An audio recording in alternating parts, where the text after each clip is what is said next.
vers la terre promise via une impasse. Notre texte à mémoriser pour cette semaine se trouve dans 1 Pierre chapitre 1er, le verset 6. C'est là ce qui fait votre joie. Quoique maintenant, puisqu'il le faut, vous êtes attristés pour un peu de temps par diverses épreuves. Avez-vous déjà été conduit dans un piège ou dans une impasse?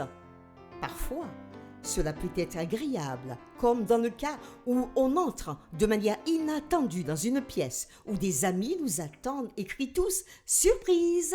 Joyeux anniversaire !» À d'autres moments, cela peut être tout un choc, même très désagréable.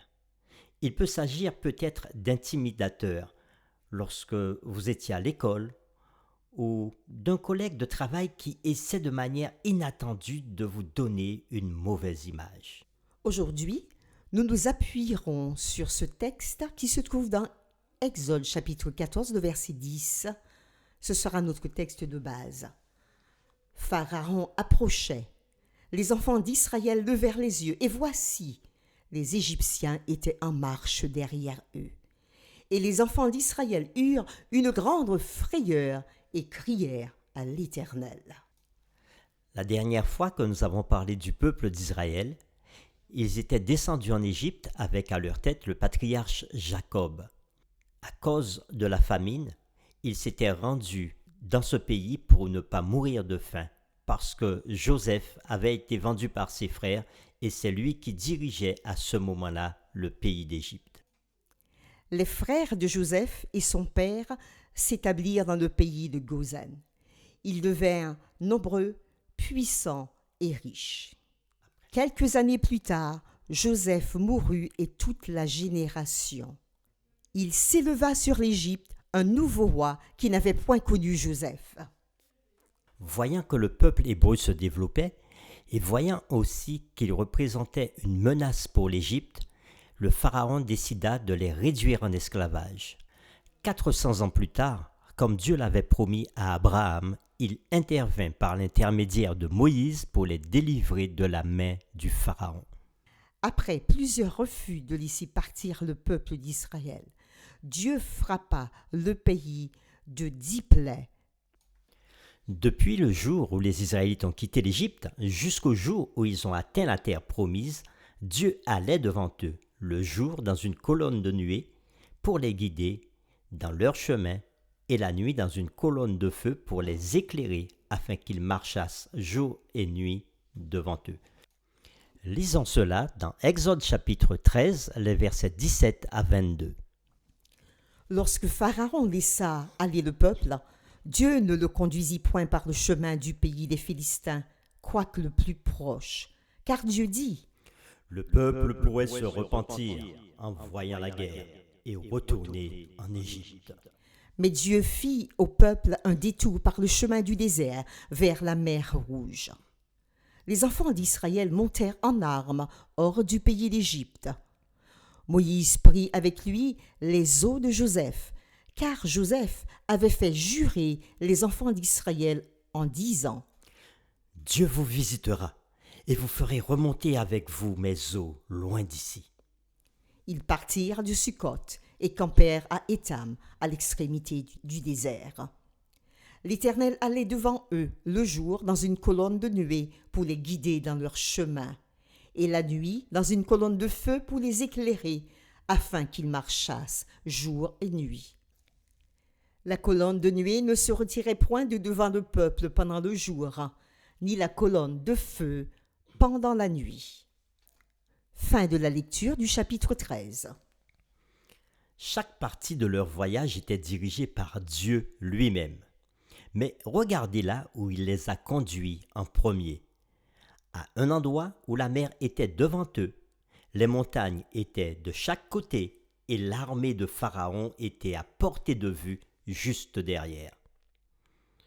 Pourquoi Dieu a-t-il dirigé les Israélites vers un endroit où il savait qu'ils seraient terrifiés? Pour répondre à cette question, nous lirons le chapitre 14 du livre de l'Exode. C'est parti. L'Éternel parla à Moïse et dit : Parle aux enfants d'Israël, qu'ils se détournent et qu'ils campent devant Pi Hahiroth, entre Migdol et la mer, vis-à-vis de Baal-Séphon. C'est en face de ce lieu que vous camperez près de la mer. Pharaon dira des enfants d'Israël, ils sont égarés dans le pays, le désert les enferme. J'endurcirai le cœur de Pharaon, et il les poursuivra. Mais Pharaon et toute son armée serviront à faire éclater ma gloire, et les Égyptiens sauront que je suis l'Éternel. Et les enfants d'Israël firent ainsi. On annonça au roi d'Égypte que le peuple avait pris la fuite. Alors le cœur de Pharaon et celui de ses serviteurs furent changés à l'égard du peuple. Ils dirent : Qu'avons-nous fait en laissant aller Israël, dont nous n'aurons plus les services? Et Pharaon attela son char, et il prit son peuple avec lui. Il prit 600 chars d'élite et tous les chars de l'Égypte. Il y avait sur tous des combattants. L'Éternel endurcit le cœur de Pharaon, roi d'Égypte, et Pharaon poursuivit les enfants d'Israël. Les enfants d'Israël étaient sortis la main levée. Les Égyptiens les poursuivirent, et tous les chevaux, les chars de Pharaon, ses cavaliers et son armée les atteignirent campés près de la mer, vers Pi Hahiroth, vis-à-vis de Baal-Séphon. Pharaon approchait. Les enfants d'Israël levèrent les yeux, et voici, les Égyptiens étaient en marche derrière eux. Et les enfants d'Israël eurent une grande frayeur, et ils crièrent à l'Éternel. Ils dirent à Moïse : N'y avait-il pas de sépulcre en Égypte, sans qu'il fût besoin de nous emmener mourir au désert? Que nous as-tu fait en nous faisant sortir d'Égypte? N'est-ce pas là ce que nous te disions en Égypte? Laisse-nous servir les Égyptiens, car nous aimons mieux servir les Égyptiens que de mourir au désert. Moïse répondit au peuple : Ne craignez rien, restez en place, et regardez la délivrance que l'Éternel va vous accorder en ce jour, car les Égyptiens que vous voyez aujourd'hui, vous ne les verrez plus jamais. L'Éternel combattra pour vous, et vous, gardez le silence. L'Éternel dit à Moïse : Pourquoi ces cris? Parle aux enfants d'Israël et qu'ils marchent. Toi, lève ta verge, étends ta main sur la mer et fends-la. Et les enfants d'Israël entreront au milieu de la mer à sec. Et moi, j'endurcirai le cœur des Égyptiens pour qu'ils y entrent après eux. Et Pharaon et toute son armée, ses chars et ses cavaliers feront éclater ma gloire. Et les Égyptiens sauront que je suis l'Éternel, quand Pharaon, ses chars et ses cavaliers auront fait éclater ma gloire. L'ange de Dieu, qui allait devant le camp d'Israël, partit et alla derrière eux. Et la colonne de nuée qui les précédait partit et se tint derrière eux. Elle se plaça entre le camp des Égyptiens et le camp d'Israël. Cette nuée était ténébreuse d'un côté et de l'autre côté, elle éclairait la nuit. Et les deux camps n'approchèrent point l'un de l'autre pendant toute la nuit. Moïse étendit sa main sur la mer, et l'Éternel refoula la mer par un vent d'Orient qui souffla avec impétuosité toute la nuit. Il mit la mer à sec, et les eaux se fendirent. Les enfants d'Israël entrèrent au milieu de la mer à sec, et les eaux formaient comme une muraille à leur droite et à leur gauche. Les Égyptiens les poursuivirent, et tous les chevaux de Pharaon, ses chars et ses cavaliers entrèrent après eux au milieu de la mer. À la veille du matin, l'Éternel, de la colonne de feu et de nuée, regarda le camp des Égyptiens et mit en déroute le camp des Égyptiens. Il ôta les roues de leurs chars et en rendit la marche difficile.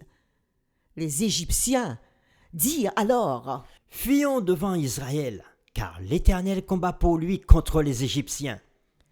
L'Éternel dit à Moïse : étends ta main sur la mer, et les eaux reviendront sur les Égyptiens, sur leurs chars et sur leurs cavaliers. Moïse étendit sa main sur la mer, et vers le matin, la mer reprit son impétuosité, et les Égyptiens s'enfuirent à son approche. Mais l'Éternel précipita les Égyptiens au milieu de la mer. Les eaux revinrent et couvrirent les chars, les cavaliers et toute l'armée de Pharaon qui était entrée dans la mer après les enfants d'Israël, et il n'en échappa un seul. Mais les enfants d'Israël marchèrent à sec au milieu de la mer, et les eaux formaient comme une muraille à leur droite et à leur gauche.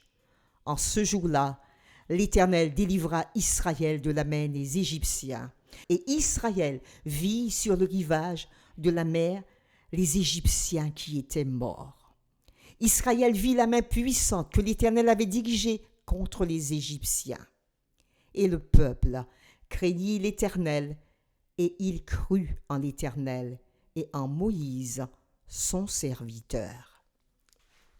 Nous reprenons notre question. Pourquoi Dieu a-t-il dirigé les Israélites vers un endroit où il savait qu'ils seraient terrifiés? Le verset 31 du chapitre 14 nous dit ceci.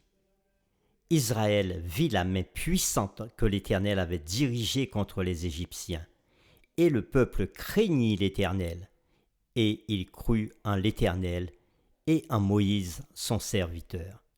Effectivement, le peuple manquait de foi en Moïse et en l'Éternel. Mais aussi, lorsque nous regardons le chapitre précédent, donc le chapitre 13, rappelons-nous ce qu'il était dit à partir du verset 17. Lorsque Pharaon laissa aller le peuple, Dieu ne les conduisit point par le chemin du pays des Philistins, quoique plus proche, car Dieu dit, le peuple pourrait se repentir en voyant la guerre et retourner en Égypte. Dieu pousse le peuple à faire un détour parce que Dieu savait déjà quelle aurait été la réaction du peuple si le peuple était passé par le pays des Philistins. C'est comme ça que parfois nous ne voyons pas dans l'instant présent pourquoi Dieu nous dirige dans une direction. Mais plus tard, après une expérience faite avec Dieu, une expérience qui peut être difficile, nous comprenons pourquoi il nous a conduits par ce chemin. Et il ne nous faut pas oublier que le fait de suivre la colonne ne nous assure pas que nous serons dans le bonheur tout le temps. Cela peut aussi être une expérience difficile parce que l'entraînement à la justice nous emmène dans des endroits qui mettent notre cœur à l'épreuve, nos cœurs qui sont si naturellement trompeurs. N'est-ce pas ce que nous dit Jérémie dans Jérémie chapitre 17, le verset 9 ? Le cœur est tortueux par-dessus tout, et il est méchant. Qui peut le connaître? Oui, nous-mêmes, souvent, nous ne connaissons pas notre cœur, mais Dieu, connaissant les lendemains, sait comment nous conduire. Pendant cette difficulté, la clé pour savoir que nous suivons vraiment Dieu n'est pas nécessairement l'absence d'épreuves ou de douleurs, mais plutôt une ouverture à l'instruction de Dieu et une soumission continue de nos esprits et de nos cœurs à cette directive. Quelles leçons les Israélites ont-ils tirées de cette expérience? Devant cette impasse douloureuse et l'expérience miraculeuse qui s'est présentée à eux, Dieu a ouvert leur cœur à la foi. Ils ont eu confiance en Dieu et en Moïse. Nous voulons terminer en vous laissant cette question personnelle. Avez-vous déjà été conduit dans un piège ou dans une impasse? Comment avez-vous réagi? Nous vous invitons à faire cette prière avec nous. Seigneur, nous venons de suivre l'expérience du peuple hébreu. Ta présence se manifestait dans la colonne de nuée le jour et la colonne de feu pendant la nuit, afin de les conduire. Tu choisis un chemin pour eux, mais à leurs yeux, ils virent que c'était une impasse. Après tout ce qui s'était passé en Égypte, au lieu de se confier en toi, ils eurent peur et manquèrent de foi et se révoltèrent contre Moïse. Parfois nous aussi, nous nous trouvons dans une voie qui paraît sans issue. La peur et l'effroi s'emparent de nous et nous cherchons d'où nous viendra le secours. Tu rappelles à travers l'expérience du peuple hébreu que ta main n'est pas trop courte pour sauver, nous connaissant mieux que nous-mêmes et connaissant aussi nos réactions. Tu sais comment nous conduire. Aide-nous à te faire confiance pour que notre foi en toi soit encore plus forte. Nous t'avons prié au nom de Jésus. Amen.